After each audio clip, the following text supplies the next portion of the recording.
if I can log into it or not.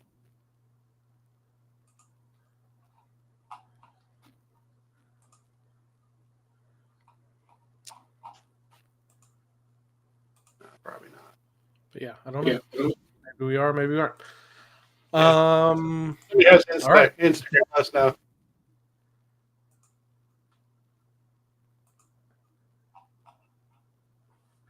Instagram. What's up, DJ? It's Worth. That's right. It's Worth Week. It's Worth Steve. The people from Worth looked at me really funny in Atlanta. What was that, 2 years ago now? Yeah, 2 years ago when I was wearing this shirt because they never seen it before in their lives. They were like, "Where'd you get that, buddy?" And I got a nice picture of me and Josh. Josh's was, theirs was red. I thought his shirt was really cool looking, but it's that polyester. And he said he was hot as hell in that dang thing. He says he wished he could have traded me. I'd have traded him right there, but this one's got a little different sponsorships on it for those who can see it on. All right, for anyone that's tuned in on TikTok, Facebook, YouTube, possibly Instagram, it says we're streaming there, but I don't have another device to kind of check and see really if that's actually happening or not. So yeah, a couple of the folks saying they're not seeing it there, so we might have to figure out exactly how that works a little bit better. But just a weeknight live chat, nothing formal. We'll probably just catch up on anything that's happened in the last couple of days since the podcast dropped. I know Steve's watched the whole NASCAR Full Speed documentary. I'm only a couple of episodes into that. We're gonna spread it out over a few days. Oh man! But can't give you a spoiler. Yeah, Ryan doesn't win. But I mean, so far the first couple episodes have been pretty cool. But we'll talk about that a little bit. Maybe we'll talk about Kansas that's upcoming. Maybe we'll revisit our discussion about Ryan joining the ownership team at Sharon Speedway, their home track in Hartford, Ohio, and anything else that's going on out there. And Steve, I didn't even notice or not. Did you have time to do a crafting corner with Steve today, or no? We did not. What the weather was, I had a window today on weather to do something outside with the yard, and I had to do it before the weather window closed. So I did not get a. I still have hoods that need stuff on them here, but actually I'm waiting for to get the right time to get with Justin too. So actually we'll do crafting corner and Justin's diecast corner. I think we need to have the expert diecast podcast, not podcast live, whatever, because there's so many different things that we could ask Justin about diecast and what to do and how to get the autographs too. Well, he doesn't want to give away all his secrets, I know, because they have to fight everybody for him, but yeah. So. Yeah, like I said, we're still testing some things out. I'm actually on the fly, just trying to see see if I could get the Instagram thing to. Yeah, it's probably well, it might be connected. The place you have to look is in the stories thing, and you have to click on it. So it's not necessarily something that just pops up. I mean, some people will get a notification, but if they're following and they're using notifications, but for the most part. It's the stories thing, and then there's like a highlight around the ring for it. So, I've got my phone locked, into this. Yeah, so. It claims streaming, but I have the Instagram desktop stuff open over here, and it claims that once it's ready to go, the software will connect and I'll see it, but I'm not seeing that right now. So that's okay. DJ says he saw today that NASCAR is considering going up to 750 horsepower.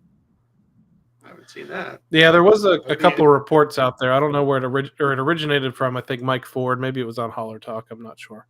But it sounds like they're considering maybe that is a possibility. But well, they test other things at other times, at other points and places. Why not test it? You know what I mean? Throw a test out somewhere. Put it together, get with Goodyear, get it, 3 weeks from now, 4 weeks from now, let 3 or 4 guys go out to the track and test it. You know, you only need one car from each manufacturer. That's all they ever do when they do a test anyway. That's all they need to do, and just try it. See what kind of data they get out of it. You know, is it the data they need, and will it give them what they want? Yeah, no, I mean the horsepower thing. It's one of those. I think part of that pressure might have come because Doug Yates from Roush Yates Engines basically said publicly. I think he has said it before, but he reiterated again that yeah, we have everything over here to flip the switch and make it happen, and it won't really cost that much more money. So, Yeah, and I think Denny Hamlin had pointed out that the engine bills didn't go down when they went down in horsepower. So why would they? Why would why would they go up? So if they just restore it back to what it was. So the Yates people, it's really interesting because they're just like saying, "Bring it on," whereas the other two might be afraid of what Yates brings to the table. Maybe there'd be a distinct advantage, and they don't want to admit that between the GM and the Toyota engine manufacturers, that the Fords would be just that much better at that kind of horsepower. Maybe, I don't know. Yeah, see, kart racers talking about the underbody, and yeah, the underbody's a thing, and I think it even impacts multiple tracks. I mean, I don't know. I know they messed with in some of their tests. But they didn't take it off. It was more with like kind of messing with the splitter and messing with the diffuser in the back and running things upside down. But yeah, the underbody being totally flat it forces the teams to, I think, run the car on the stops on the rear and kind of lift the front end up as much as they can. And what they would rather see, or at least like some folks like Denny and them have said they would rather see, is opening that up a little bit to where they can run the cars back lower to the ground again and make more downforce that way. And yeah, it's I think it's all worth testing, but I'm not confident they're really going to make any meaningful changes until there's a next gen 2.0 situation or something. So yeah, as he says, remove the underbody is all they want. So the diffuser, they've always talked about the diffuser a little bit too, like what they could do with that. So I don't know. It seems like they're trying to not do it so that they don't open up any other things from happening. Like they think that they're going to trick out some more things if they do have that change. Chelsea said, I've infiltrated the Penske shop. I have not infiltrated the Penske shop. No, I don't know what she's talking about. Just some good friends, that's all. People that like talking to us once in a while. Nothing top secret. Talk about golf games and stuff like that, So let's talk about the documentary. I know you give your early thoughts on it. I mean, there's things you can spoil, I guess, on some of the behind the scenes stuff you can see, but I mean, obviously we know who wins and who loses, but what do you think? So they use that quote line from the last one that she did. Remember for that whole launch video they did this week, where she which Gianna? was great. Okay, and they did that, but what they should have done is the new one. There's a new one that it's 3 seconds long, and I'm going to use it at some point later this year after a win. Because she says it again, but she says it in a way that's a little bit different. She says, "That's," and then says it. And it's like, it's right to camera too. Like, because it was right after, it was at Martinsville this past year. And it was just, so it was kind of like a moment, like when you'll see it, it's episode 5, right at the beginning. Once you get there, I don't want to spoil it too much for you, but you'll love it when you see it. But one thing I had discussion with my wife about last night as we're watching all of these, and that is the access. Okay, so they did a really good job last year and this year with who they talked to and going behind the scenes with those people. And those people gave them a good amount of access. And they did a good job. Like, okay, so we're going to cover Harrison a little bit because he made the playoffs the way he made the playoffs. And you got the scene with his dad in the booth, after he wins the race.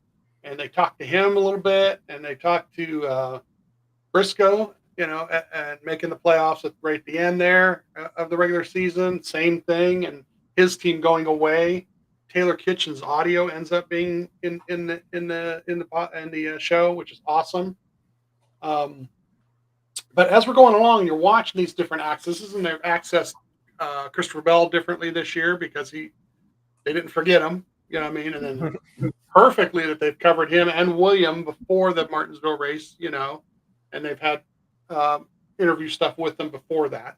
You know, but all the while, I keep thinking about, and I know he's one of Ryan's best friends, but all the while, I keep thinking about Chase Elliott as we're watching all these things, because what would have happened if he had made the Final Four? How would they have shot this documentary differently to fit him in? He did nothing, right, in the documentary. There was one brief thing in the first episode where they had all the drivers sitting there and talking about different things. Well, that was a NASCAR thing for everybody who made the playoffs that they had to do. That wasn't filmed for the documentary. That wasn't anybody giving them access to their home or to do an interview. And all the while, like I said, as I'm watching all this stuff, Joey's stuff is great. Get to see him behind the scenes and hear his philosophy on things. Ryan's philosophy on defending, Williams' philosophy on, having another shot at it and how he barely made it. All those things, and then Tyler's story getting there and pulling a new team into the Final Four. All those things are great. But all the while, I keep in the back of my head thinking about, what if Chase Elliott would have been one of the guys? And there's no reason he couldn't have been one of the guys. He was there till, near the end, right? I mean, and this season, he's the third best guy in the series, right? So again, same thing as this year goes on. But he won't give them the access. They asked him, I guess, at some point, and he said no. And it was just like, what would they have done? How would they have shot that? They've just been like, maybe they could talk to his crew chief once in a while, or I don't know. I mean, the stuff with William, there's different points of times. They've got a thing with William and Jeff Gordon, where they went to some sort of corporate thing together that they had to give a speech or talk at in front of one of their partners. I mean, that's great access. That's something interesting to see, and it was interesting to hear them talk about their philosophies on certain things. And Jeff is talking about William and what he thinks of him, and like I said, I really almost don't want to see Chase make it, because what are we going to get out of Chase? Nothing. And then how they cover that, and it just, show you, whatever radio communications they could tape from the race, and that's it. It's very frustrating, because everybody else, Ryan said after last year's that he wished he gave them more. Yeah. And it seems like this time around he did, actually, because he ended up being in there more. Denny, is an open book, and a lot of people hate Denny, but there's a really gripping moment after Martinsville where the microphone and the camera's there in his face, and they're just recording. Okay, they're not asking him a question or anything, and he's talking to his crew chief, and he just says, I didn't have it. I'm just missing something. He says that I'm missing something. There's something I'm, basically deficient in that's just not there for me right now. And, to hear those kind of moments, like, to me, were really, really cool. It just really gave me that, like, little bit of extra, like, yeah, these guys are type A personality, got to be in charge and in command. But at the end of the day, they're human. At the end of the day, they realize that sometimes they don't, even if they gave 100%, don't get me wrong, but it just didn't have what it took to finish it off, or to have it go right, or to have it, or to make it go their way. So it just, really good for that. Like I said, I didn't want to get on the Chase thing too much, but I mean, just wonder what would it be like to have a documentary where you're concentrating on 4 guys for the last episode, and one of them doesn't participate. Yeah, I mean, I think they figure it out a little bit. I was going to ask you, beyond that moment with Denny, like, Denny gave them full access last year into their new shop and everything, and I had heard for this season that he'd pulled that mostly back. And from the first couple episodes, everything I saw of Denny was more that one sit down thing that all the drivers did, even Chase did, in front of the checkerboard pattern. Yeah, yeah, And that's not then even. everything else was at the track where they were Yeah. talking to Denny. So I think some of that has to do with what was going on with them. There's stuff coming on. No, there's stuff coming up later on where there's some stuff with him and Tyler together. So a little bit more, yeah. Yeah, there's more coming. Yeah, that like I said, that checkerboard thing was just the 16 drivers who made the playoffs, and that wasn't technically for the documentary, but it was a good question or a good way of starting it, But yeah, there's more of Denny with because talking about his ownership hat more or less once Tyler's made the final four and he hasn't, things like that. So yeah, you're He right. may It's have been not more quite the open to same. doing it then. Hmm? He may have been a little more open to doing it like at that point in the season. But yeah, I remember like with the lawsuit stuff and everything that was going on, they had mentioned that. I think he may even mention it on the podcast that he had kind of Yeah, limited his role in this type of thing, because I think some of the lawsuit stuff actually is about their like NASCAR using their brand and using them and using all that stuff for promotion and not, yeah. So It's interesting because they kind of like um, mention it though a couple times in the documentary, but the talking heads are the ones that mention it. The Marty Smiths and things like that. Like, here's a guy compete for the championship, and yet his team is suing NASCAR. That kind of thing. And yeah, it's kind of funny and ironic, but part of what you're saying is exactly what it's about. It's about trying to find out what our value and worth is to the sport as a whole, so that it's almost like free agency was in baseball back in the day. When you start to open the books and find out how much money a Major League Baseball team was making off of you, and then you realize you weren't getting paid or compensated the proper percentage of what that gain was, and I think that's what they're trying to do is they're trying to get to a point where they find out, okay, so it's worth 20 million for our charter. Why is it worth 20 million for a charter? How much is this sport actually worth as a whole? How much are you guys making over there and not sharing with us over here? You know, and maybe it would help us a little bit if we knew the value of what we're doing. So I think that's what's happening there, but that's not the technical end of it. But. Did you catch the line, or were you upset as much as some of the folks in Discord and I saw on social about Marty Smith Yeah, saying that Joey had the speed all year long and Ryan needed to catch yeah, up? because Marty pops in and pops out. Somebody mentioned That's that what too. I said. Yeah. Marty pops in and pops out. And you're right. He don't really know, and he makes bold statements about Ryan later on in the documentary too about how good he is. So, you know, there's a line in the fifth and last episode from Logano about Ryan, and that's all I really cared to hear was like um, what Logano really thought of Ryan as Ryan was trying to kick his beep, at the end of that race there, and that was kind of interesting to hear. But yeah, Marty, it's so weird that they use him. He's such a good talker, but now he's doing so many other things way outside of, out of NASCAR that they really shouldn't have used him. They should find somebody else who's a little more in tune with what's going on. Because those of us who know that he's the faster of the two every week. You know, Now it might change, and you could tell me if it does in the later episodes. But it actually seemed like they had fewer talking head people this year so far, because I was like Marty, Dale Jr., Steve Letarte, and Kim Kuhn. Yeah, I think that was mainly it. I just felt like there was more because you had like Mamba and Jordan Bianchi, and I think like a few other people last year as well. Last year, yeah, which would have been nice to have, a reporter or two. Now they used a couple video clips with Bob asking questions in them, so that was good to see Bob, and Bob usually asks the best questions. But yeah, they didn't really like have that talking head with a reporter, which did kind of suck. It would have been kind of interesting to hear those perspectives because they do that too. They can give you the talking head thing. I found it interesting how they sound edited things, knowing what I know versus because Stella and Arias brought it up last night. Like she had the captions on, and the captions will say it's this person talking or that person talking, and there was voices on the TV that were not Jonathan or Ryan, even though they attributed them to Jonathan and Ryan in the first episode. And the 5th episode, they're showing you a video clip, and Ryan passes somebody. And this is at Phoenix, and then they play the sound clip for Jonathan saying, "That's great, you can do that all day." Well, if anybody knows, and I know, trust me, when Jonathan says that, what's he talking about? Pit Road.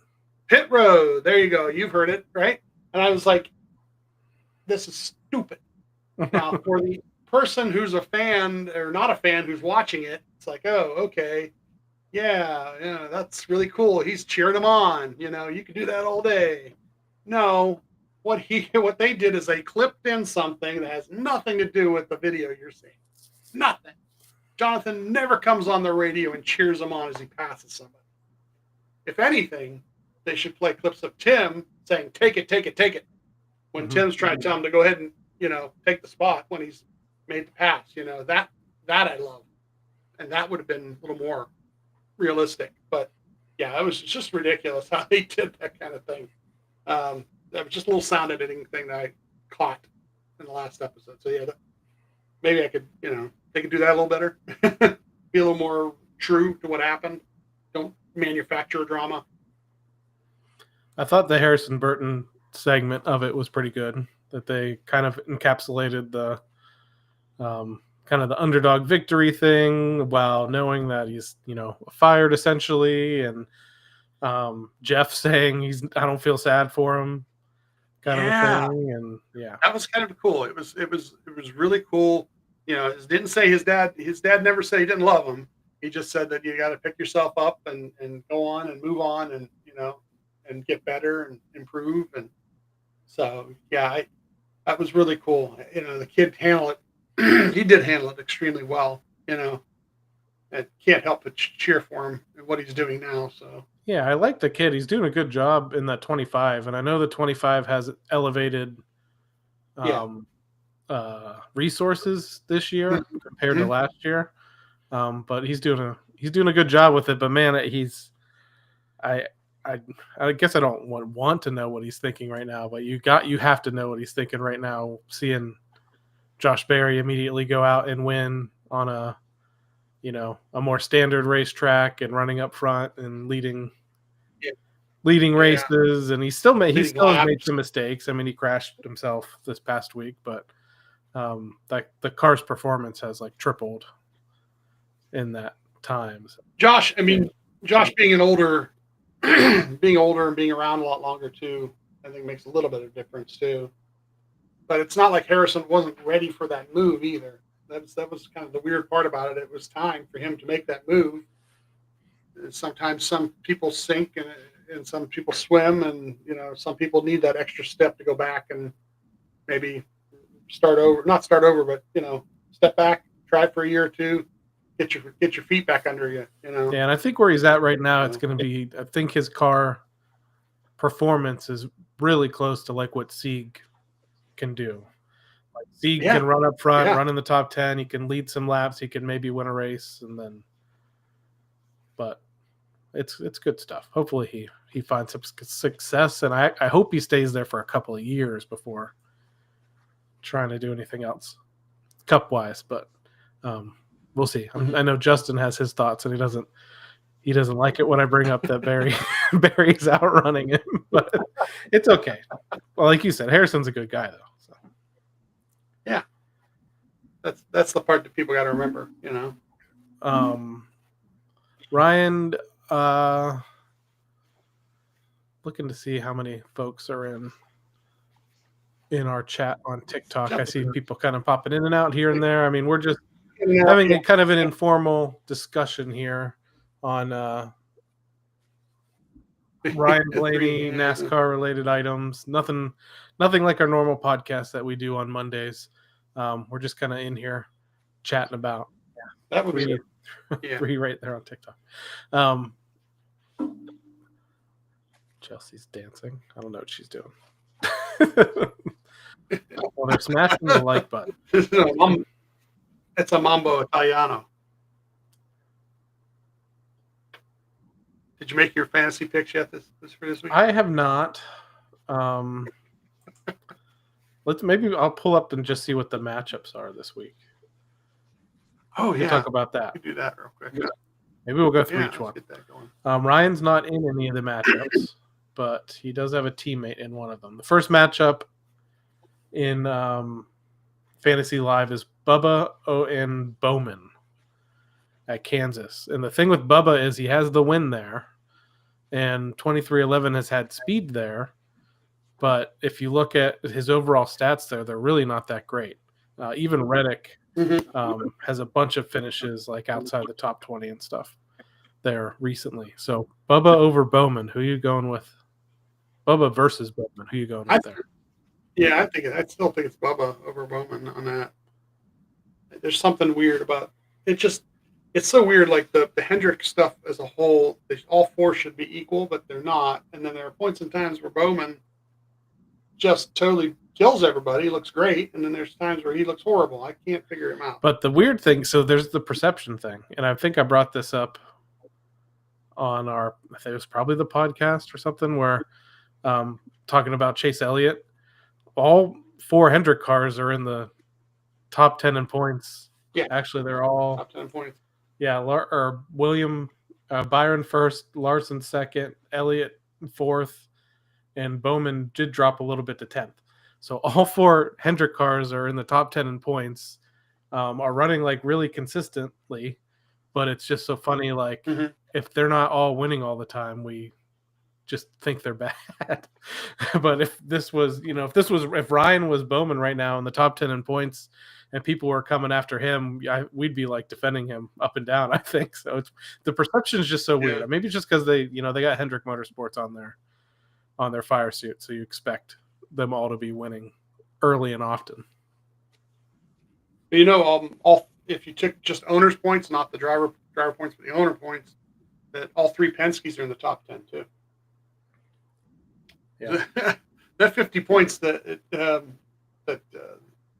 Austin lost is huge.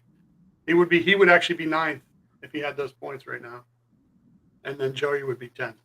Yeah, and Austin's having now obviously he has the win, and he has some good finishes, but he's kind of been doing. I mean, Ryan's been doing the same thing too, though.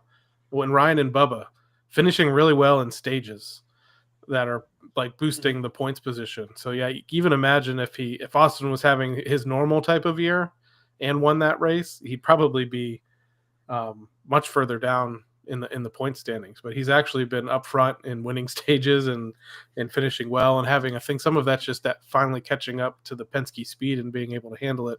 But he's had very similar luck to Ryan when it comes to like some of these crashes and DNFs and things.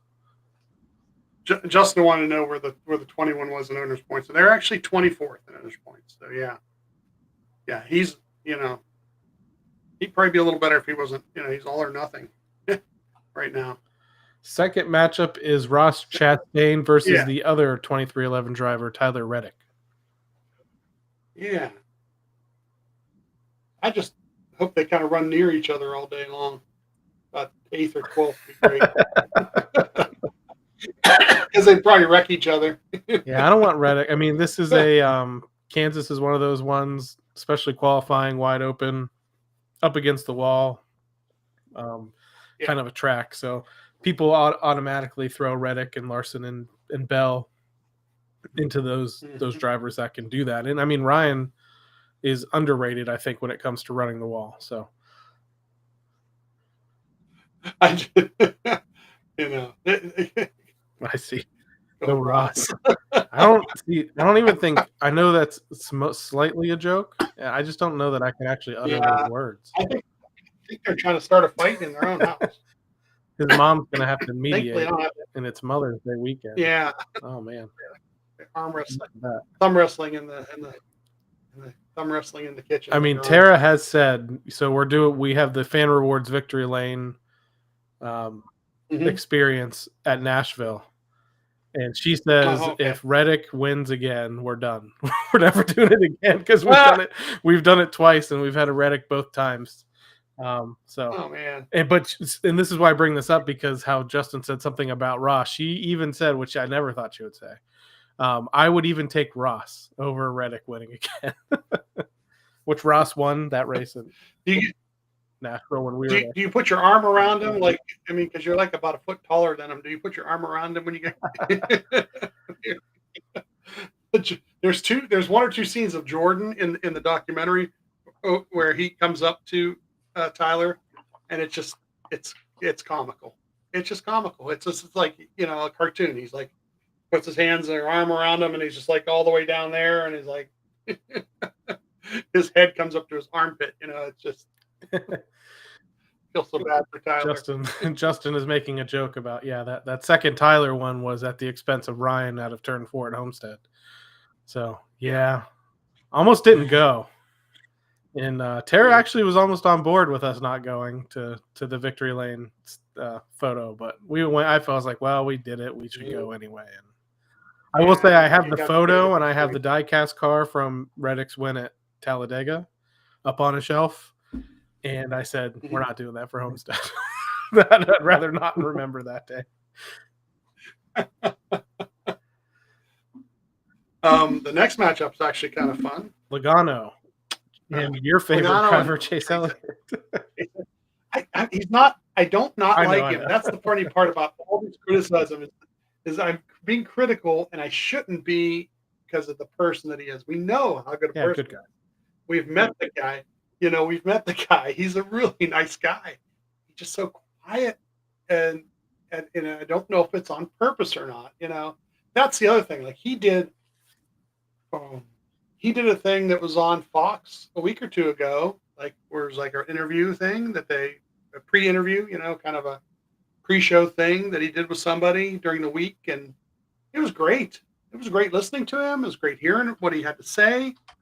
And it just kind of like makes me wonder, like, is he just that shy? Is he a quiet person? Or oddly enough, he's at tonight the Academy of Country Music Awards.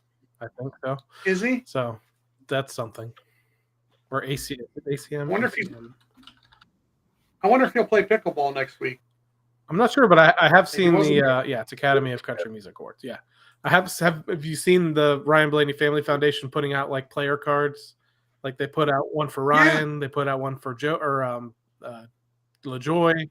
Corey, they put one out for Tony Breidinger today. So yeah, she's going to be playing. That's cool. I get I got to wonder who they'll show who else is going to be, but it's so funny that Keaston joins the team. I wonder if he's going to be there to play. He's bringing a ringer. I play college tennis. Because I think Skip and Corey, did they play on a team together last year? I don't remember. I know Corey was. I don't remember. I know that Corey played. I don't know if Skip was there, but that's another thing. There's a scene or two in the documentary with Ryan at Pit Coop practice, talking with the guys a little bit too, which is kind of cool. So Joey v. Chase. Yeah. We got off track there because really, Joey has nothing to worry about now. This is like I said. Now they've won their race. This is a track that'll be in the playoffs. Yeah, that's the only thing. So it might be looking at different things they can gain or learn there.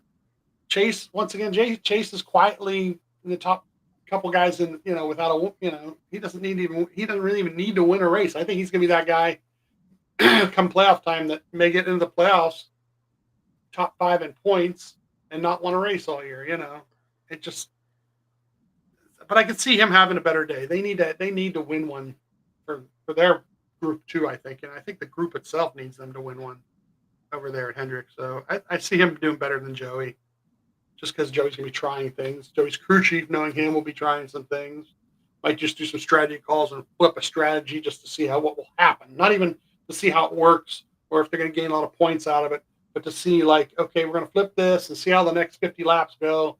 And that way in the fall, we'll know whether we can get away with it or not, Christopher Bell versus teammate Denny Hamlin. This is like a week. So Denny blew up last week. He tends to come back from even just like Joey does. Joey gets DQ'd and then wins the next week. Like Hamlin's one of those guys that like faces some crazy adversity and the next week wins. Now he's already got a couple of wins this year.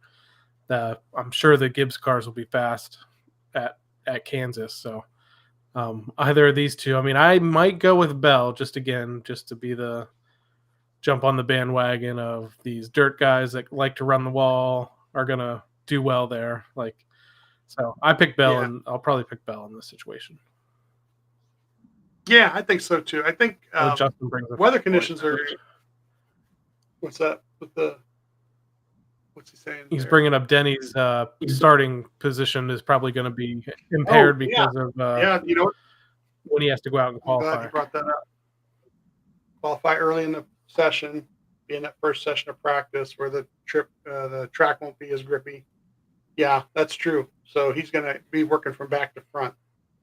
That's another reason. I was going to talk about the weather because it's supposed to be like mid 80s there, and usually when it's sunny and hot there, it's a little bit slicker, and that's usually, goes to certain guys too who can handle loose. I don't know if it's still like this, but someone mentioned that it's not forecast to be as windy. And the wind going down like the backstretch there is like a big deal sometimes, and it might not impact things like it normally does. So, yeah. Starting lineup wise, I'm not 100% sure. I probably will wait for qualifying just to make those decisions. But feature matchups, I think that's something we can go through. So yeah, that'll be an interesting week there in fantasy. Trying to continue. You get fan rewards points from making sure you set your fantasy lineup every week. If you don't ever forget to set it up, you get bonuses throughout the year. I think like every quarter for that. So keep up with that, and you're able to use your fan rewards points for some fun items that are coming up soon as well. Yeah, that's you keep checking because they'll pop things in like that. I couldn't believe it that All-Star tickets were all of a sudden available, and it was only 4,000. It wasn't even 5,000. So I jumped on that. I mean, so it's going to be a new track for us to get to. I already bought Dover's with the same thing coming up later in the year. So I jumped all over it. I spent the 50 points on a raffle ticket. You burned them. By the way, I burned it, whatever. You know what that is? That's checking in on Tuesday, Wednesday, and Thursday. That's all that is. That's I was like, you can't win if you don't play. So hey, if you win, you might. Maybe you'll be the lucky one. Yeah. We've had some folks in our Discord actually on the Powerball contest actually be one of the people that won a gift card. So that does work. Chelsea says she's saving all her points up, and that's our strategy because to get the experiences like the Victory Lane photo or pace car ride, like things like that, you have to get 15,000 points now. It used to be 9,000. Yeah. So I collectively got 15,000 points last year, but was lucky to get one of the experiences when there were still 9. My wife got 15,000 right as the season was ending, or just like the week after the season ended in November. So she got the ones for this one's for Nashville that's coming up. What will make me really sad is that folks like Justin and Chelsea and I that are playing the long game, it's how many other people are playing the long game too.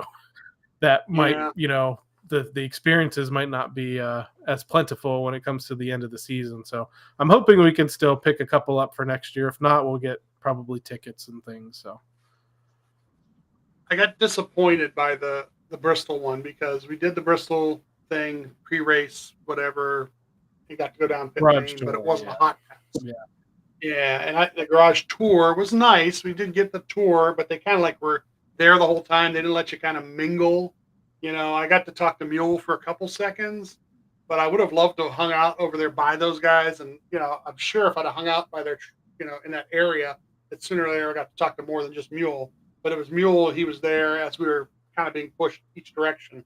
They sent us up pit lane and then down pit lane. And it was only on the one side. Luckily, it was on the side that they were pitting and everything. But it was just kind of disappointing because it wasn't the same as what you guys have been experiencing, where you get that actual hot pass and, and get to be able down on pit road for the day. And that I'd like to be able to do again at some point. Yeah, which So, that's part of the reason why we haven't strayed away from. We did a pace car ride once, and mhm. that got us the hot passes, and then we've done the victory lane photo twice and got the hot passes. So I'm honestly afraid to do anything else. I've seen reports from plenty of Right. other people that have done garage tours, but at other tracks, the bigger non-short tracks that have gotten the Yeah. passes. I have heard it. The short tracks, Yeah. it makes it more difficult for them to do that. But I've also seen some other places where they've said, like, even there's like one where you can wave the green flag during qualifying. Some tracks Qualifying they'll or give something. you the hot passes for that. Some tracks you have to have a ticket to get in, and all they do is they just give you access to go up the Up ladder there. to wave the flag. So yeah, Yeah. it's So, it's hit and miss, but yeah, we're definitely not going to stray from. We'll probably just end up trying to keep doing victory lane photo over and over again. I mean, the pace car ride was cool. yeah. I got a cool video of that. We did that at Mhm. Homestead a couple of years ago.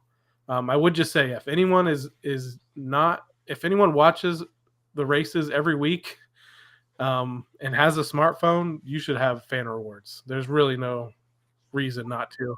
Yeah. We've gotten Yeah. several sets of tickets for free using the fan rewards. I mean, last year they did an awesome thing on Black Friday for if you had points still at the end of last season in your account. I got our Homestead tickets. I got our Talladega tickets. Like, I mean, it's a really good program as long as they stop raising the What? points values on things. But Yeah.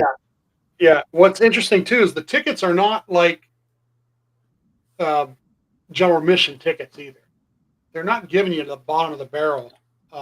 They're picking either like a Talladega, because I had the Talladega, and then, you had them too. That they're up. They were like they grab a block of decent seats that are not your $45 or $50 seats. They're your $100 some seats. We could see three-quarters, almost the whole track where we were sitting. Same thing with ones we've got upcoming here at the All Star race. It's down in turn one. Um, 8 or 10 rows up. Should be able to see most everything from there. I've already kind of looked at it online. Straight down pit road on the front stretch, so it should be really kind of cool. Except the fact that Jonathan will probably pit all the way on the back stretch somewhere if he can, but that's just how he plays it. But yeah, I mean, they're not when you get those tickets are actually pretty decent. So be kind of cool to if you do it for the ticket part of it. Uh, if we get to the end of the year, do you have to use them up by the end of the year? Right? Yeah, points you have to use by the end of the year. Yes. in the year. So if we get to the end of the year and we don't have enough for a certain thing, but maybe we have enough for an Xfinity or a truck race, um, I might just look about doing that, just to do that, just to see what kind of tickets they give you for that too. It's probably really good ones, because those aren't never really totally sold out. So Shout out to CJ in the TikTok chat. We spent Talladega together in cool. a All right, there you go. wonderful hospitality zone out there from I mentioned, yeah, I got fan rewards tickets for Talladega, but we actually never went to our seats because we were gifted some other Yeah, special tickets that a couple folks in our TikTok chat gave over to us, and yeah. we enjoyed a nice catered day. And I tell you what, if you were into drinking, you could have had some fun, but we didn't imbibe too much. But great view, great time at Talladega. It was cool to meet CJ, one of the extended friends of Chelsea and Justin. So What's Justin asking me there? What section were we for Talladega, or what section are we going to be All for Star race, the yeah. All Star race? I think I know it's row 7. Double A, B, C, D. I think double D or E. It's down in turn 1. I'd be able to. I'm using my phone, so I can't. I'd be able to pull it up if I wasn't doing TikTok on the phone right now. But yeah, they're down in the turn. So, or just where the turn starts. Really, I mean, it's at the end of literally at the end of pit road, almost looking straight down pit road. So, it should be kind of cool. CC. 11. Okay, cool. So Ryan did ahead of the release of Full Speed on Wednesday. Ryan did an hour in the morning on Sirius XM NASCAR radio, and Jordan was it was cool enough to remind folks that that show is also streamed live on Tubi and probably that Zumo channel that NASCAR has as well. That's on another streaming platform. So that was kind of cool. Ryan did a full hour. Joey actually does a full hour on there every week. So it was very similar to that. The setting looked familiar. It looked like where he was sitting for one of our interviews when we had him on our show a couple years ago. Yeah, but one thing that stood out to me, and part of it was Todd Gordon, his old crew chief, was filling in on the show that morning. So he was asking Ryan a lot of good questions, but he didn't hold back on the first thing Todd asked him was about the championship race at Phoenix. And he said, do you wish you would have used up the 5 way earlier and got so you could get to Joey? And the answer, Ryan didn't really. Ryan kind of agreed. He said, "Yeah, I probably should have been more aggressive." And the thing that I don't want to say troubled me, but that made me feel a little sad, and I think we went through this as fans too. Is Ryan said, I watched that race over and over and over again during the offseason. And he said specifically the final restart. He said, trying to think about what I could have done differently or should have been more aggressive or what did I do on the restart itself and things like that. And you could almost hear the pain in his voice. Yeah. That, it really hit him because, and we said it, I mean, he's one position away from back-to-back championships and really – he did spend a long time, and he said he said Larson, he's like, he didn't do anything wrong. The 5's job wasn't to just pull over and let him go, because if a caution was to come out, that's a position for him too. So, but yeah, that's that kind of hit me a little hard when he kind of brought that up, that he couldn't get past it. It's funny watching the documentary, and they're showing quick cuts, clips to things, but from what at least they show you, I don't know if he could have done much more from where he was. And that was part of the problem.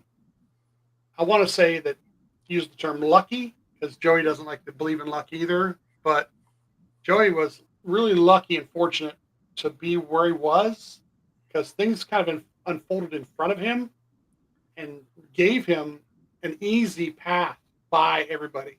Because once he got around and got underneath, the 20 and the 24 were up there in front of him, and the 20 moved the 24 not on purpose. He got loose in 3 and 4. And they both washed up, and when they both washed up, Joey got by them, and he got by them where he didn't have to race hard with them for a couple laps to get by them. And all those things are just a factor in, even they say Ryan would say he thought he might have been not had anything left within the car once he got to Joey, and that's because he had to race harder to get by those people. Joey didn't have to race as hard to get around those 2 guys at that point in time. So correct me if I'm wrong, because I haven't watched it in a while. So watching the documentary might be the first time in a long time I've seen it, but some of it was lane choice, but more luck of lane choice, right? Because Joey restart on the bottom? And that's where he ended up getting the clear path because the 20 couldn't move. Yeah, so he gets through. They get through 1 and 2, and the 20 gets underneath the 24. And as they're going to the 3 and 4, Joey is directly behind the 20. But as they get to 4, the 20 is washing up into the 24, and he scoots by. And it's just kind of like one of those things that's and while that's all going on, Ryan's in the high lane behind the 5. And those other 2 guys, and just kind of gets stuck there, and then has to methodically pick them off, with regular passing. So, yeah, that's one of those things. You can't dwell on it too much. No. There we are. So, in other happy things, Joey, Austin, Josh Berry all have victories this season. If somebody had told you that Ryan would be the last one from Team Penske or a Team Penske affiliate to get a win, or be the last one looking for a win this year, would that have surprised you? No. After what 22 was like, No, and that's the thing. It's like is even with the bad things that have happened with engines blowing up and people wrecking you and those things have happened, they're still where they are in the point standings based on the fact that he's fast, the car is fast, and when they can get the result, they get the result. So it's just a matter of like having a couple of weeks in a row where that happens, get the confidence up, and then it'll happen. But once again, like we talked before, always talked before about, doesn't really matter until you get to the playoffs and then win some races in the playoffs and make sure you make the next round. I mean, I would be surprised if someone said that before the season, but watching the season, I would not, because the 2 and the 21 have been fast in up front a lot. The 22's been fast in qualifying and starting up front, but they haven't really turned it on much during races. So even this past week was like a classic Joey kind of surprise win type situation where they're not really up front most of the day, and then by the end of it, as there's multiple restarts, he's really great at making his way and taking. He has so much experience, I guess, Yeah. in those situations, that he makes a lot of the right moves and a lot of the aggressive moves that you need to do, and they're able to capitalize on things like that. So I'd love for Ryan to get to have things fall his way a little bit more, like Joey does. And like, I don't think it's all just luck for Joey. I think he knows what he's doing too in most of the scenarios. So, but the only thing I go back to is almost every week, except for maybe Coda, where Ryan ran okay. He's had a chance to win almost every race, I feel like. Yeah. That's the fun part. That's why I'm always optimistic. It's always like there's this week and then what happens. And even when the car gets backed in the wall and they got to fix the car, okay, let's see how many cars we can pass. Let's see where we are at the end of stage 1. Let's see where we are at the end of stage 2. Last weekend was a great example of it again. They just worked their way up there. The next thing you know, they're leading the darn thing. Darlington, strategy, it's a little weird. The next thing you know, he's faster than everybody on the track. He's got fresher tires. He's passing everybody. I really just want to have one of those weeks though where it's show up, qualify up front, lead all the laps, nothing stupid happens, and go home with the trophy. That's the that hasn't happened a lot anymore, because I think that as a whole they don't want that to happen.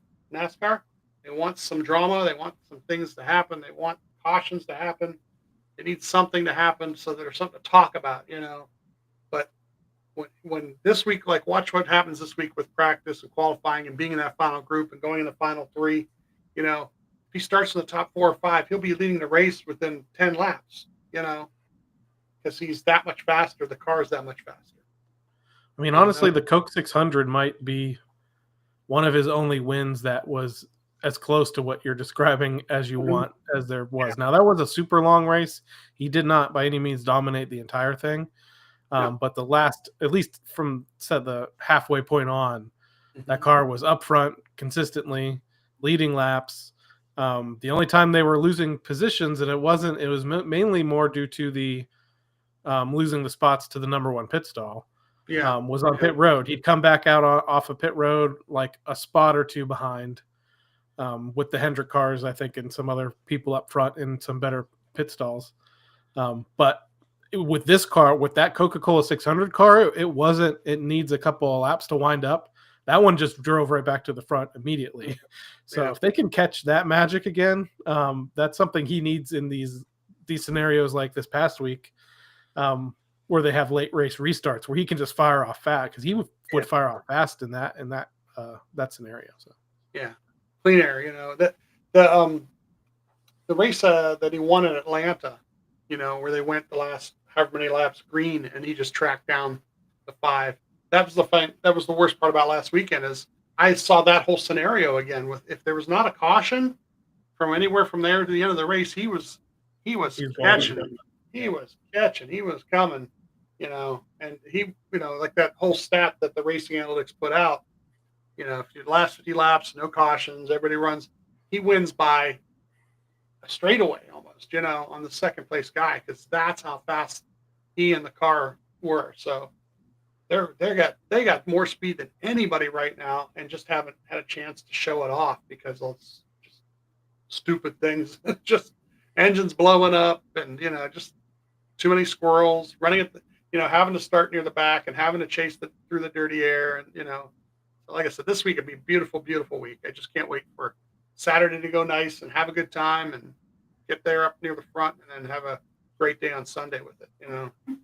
So Ryan's stats at Kansas, for anyone that maybe hasn't caught up with the podcast this week: 20 starts, 177 laps led, average start of 11.3, average finish of 15.4, 8 top 10s, 4 top 5s. Does have 2 DNFs there, a crash in 2021 and 2018.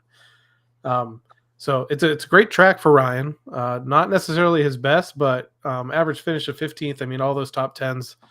The top 5s there. He finished 4th in the Kansas race in the playoffs last year, which was his best finish in a while there. He had a pair of finishes of 12th and then a 16th in 2023. In the next gen era, they've shown a lot of speed. They just haven't been shown the ability of kind of closing out a race. And there's, he's had some interesting Kansas races in the past. He had one where he was in contention to win, and Larson pushes them all the way through like turn 1 on a restart and screws both of their races up. So that's one of those ones we kind of felt like that's gotten away before. Joey's really good at Kansas too. So just gotta, the teammates might be, especially him specifically. I don't know about the 21 though. I mean, the 21's was great at Las Vegas. So he's going to be in contention as well. Have you been watching the NASCAR channel on Tubi much and seeing what things they replay during the week to kind of, sometimes they do some stuff to set up the week. Last night was the first Kansas race, which was 2001. Is that a Jeff Gordon win? Yeah. He won the first 2. I think he won the both. Yeah, he won the first 2. And of course, every time I see a race like that, what am I looking for? Where's Dave? That's it. 10th. Where's that Amoco car? The 93 finished 10th in that race. So he did a great job. And he actually had a spin out at one point, coming out of 4. And he didn't hit nothing and got it back under him, and then caused the caution, but then drove his way back up to 10th. So tell you what, the one race that I see outside of Darlington, the Darlington 3rd place finish, the one race of Dave's that I see, well, it's not just Dave's race, the one race that I see highlights of constantly where Dave, I think, had the lead is that 2001 Summer Daytona race that Dale Jr. wins. Dave is like up front in that, like the clip that they always show, and he gets shucked through the middle of the pack and almost causes like a wreck a couple of times as he's getting shucked. But the 93 was up front in that race before Dale Jr. And company took the lead. So I always wonder about this. I mean, that's whole storyline with the 15 pushing the 8 and winning and this big redemption story. I mean, NASCAR needed that, but there is a world there where, Dave was up front and maybe could have won that race at Daytona, but he got shuffled back pretty far. He was out of contention, but yeah, if you go back and watch that clip, you'll see that 93 Amoco car falling back through the field. Justin brings up Atlanta. Yeah. That was Atlanta fall that year, the second Atlanta race that year, I think, that Dave, when he had the loose wheel thing, because Harvick won the first one of that year. So yeah. That car was dominating for the whole day. We've hit an hour. So that might be all for tonight. Thanks to Justin and Chelsea and CJ. And I mean, there's a lot of people that came in and out of TikTok today. I don't know that we ever made it onto Instagram. It claims that we were streaming there, but I don't think it was up there, but I don't know if it works or not. We'll find out. I mean, if I could log in or out of something, I probably would know, but I'm already kind of into TikTok, so. Yeah, I don't think it worked, but that's something to we'll figure out in the future and see what we can do. But yeah, so thanks for anyone that popped in here. This was just kind of an impromptu thing. We don't have a set day for doing this kind of weeknight chat.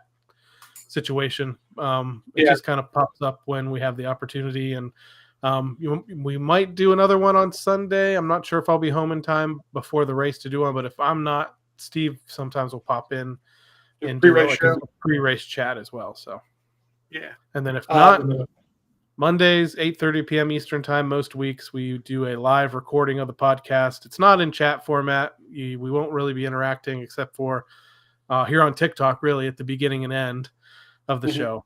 But we kind of do our more formal recording of the show there. So yeah, those who like tuned in and just like aren't totally familiar, subscribe somewhere, like YouTube or something. Just I'm saying that because I know that we're working on some different things that may pop up that won't be in the normal podcast feed too. It won't be a normal podcast, I'm sorry, but will pop up in that feed. So if you haven't subscribed to the podcast or subscribed like on to the YouTube even, because I know we post them there, we might have an interview or two coming up. I'm just knock on wood, not going to say what or whatever, but we're trying to set some things up as the summer goes along. So subscribe to those things too, just so you catch them when they do come out. Sounds good. So catch everybody. If not Sunday, we'll catch you on Monday, and if not, then some other time. So thanks for tuning in.